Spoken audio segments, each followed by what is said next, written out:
In the village of Safa, nestled between rivers and gardens, lived a righteous man named Zayd ibn Rahman. He was known for his honesty, kindness, and love for Allah. People trusted him with their goods, sought his advice, and admired his beautiful family, a loving wife, Amira, and two young children, Amina and Yusuf. Zayd's life seemed full of blessings. Every morning, he would rise before dawn, pray tahajjud, and then wake his family for far. His home echoed with Quran recitation and children's laughter. Villagers often said, Zayd's house is a house of light. But Allah, in His wisdom, tests the ones He loves. For no believer walks through life without trials to prove their faith.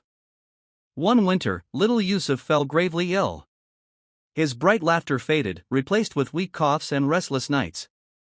Doctors from the town gave medicines, but his condition only worsened.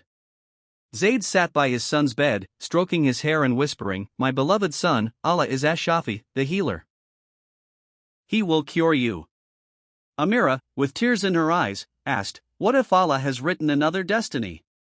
Zayd held her hand firmly. "Then we must accept it, for nothing happens without His will." For weeks, they prayed, gave charity, and begged Allah for mercy. But one cold dawn, Yusuf breathed his last. The house that once echoed with laughter now shook with cries of grief. Amira collapsed beside the bed, clutching Yusuf's small blanket. Zayd's heart felt as though it had shattered into pieces. He stepped outside, looking up at the gray sky, and whispered through his tears, "Inna lillahi wa inna ilayhi raji'un, truly, to Allah we belong and to Him we shall return." That night, when the house was silent, Zayd sat alone, broken. Shaitan crept into his heart, whispering, "You prayed. You gave charity. Yet Allah took your son. Is this justice?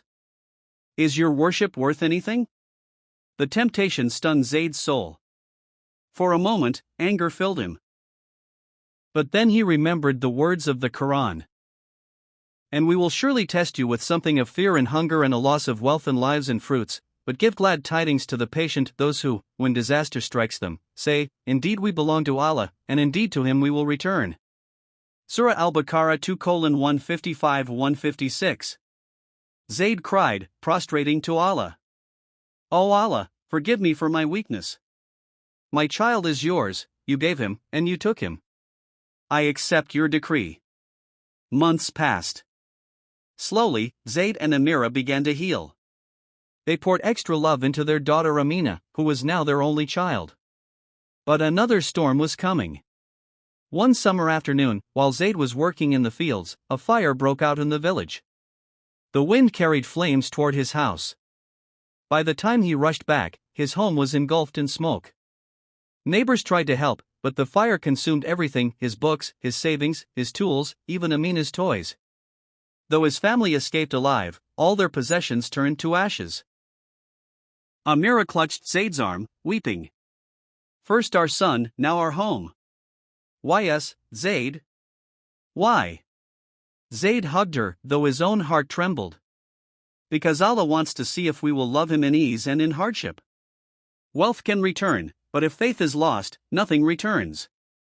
That night, they slept under the open sky. And again, Zayd repeated, "Alhamdulillah ala kulli hal, praise be to Allah in every situation." Life grew heavier each day. Amira became weak, her grief and exhaustion stealing her health. Despite Zayd's care, she fell ill and did not recover. On a rainy evening, as Zayd held her hand, Amira whispered, "My love, stay steadfast. Raise Amina with faith. And remember me in your du'as." Her voice faded, and she returned to Allah. Zayd felt the earth collapse beneath him. His wife, his companion, his support, gone. His eyes burned with tears, but he forced himself to whisper, "Inna lillahi wa inna ilayhi raji'un." Neighbors pitied him, saying, "How much can one man bear?" Others whispered, "Surely he must have sinned for Allah to test him so." But Zayd knew the truth: trials are not always punishment. Sometimes, they are purification and elevation in the sight of Allah. Now Zayd was left with little Amina, his only comfort. She clung to him at night, asking, "Father, why does Allah take the ones we love?"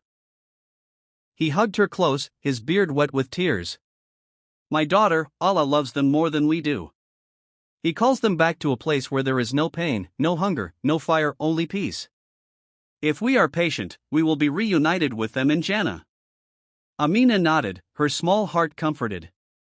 She trusted her father's words. Years passed. Zayd worked tirelessly, raising Amina with love and teaching her Quran. She grew into a pious, kind young woman. But just before her marriage was arranged, she too fell ill. Zayd spent nights praying, Ya Allah, you have taken so much from me. Please, leave me Amina. But Allah's decree was different. Amina returned to her Creator, leaving Zayd utterly alone in this world. His heart nearly broke, but he fell into sujud and stayed there, weeping until dawn.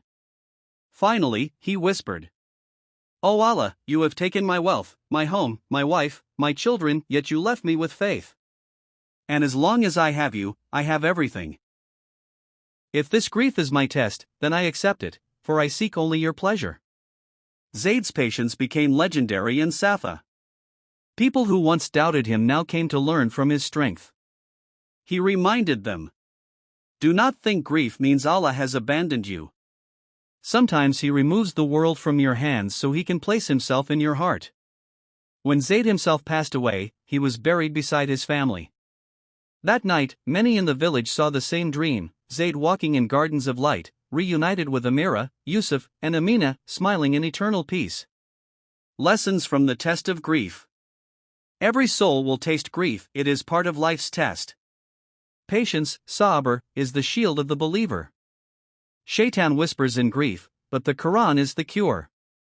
Loss does not mean Allah's anger, sometimes it means His love. Those who endure with faith will be reunited with their loved ones in Jannah. Moral: grief is heavy, but Allah never burdens a soul beyond what it can bear. When life takes everything away, holding on to Allah is enough.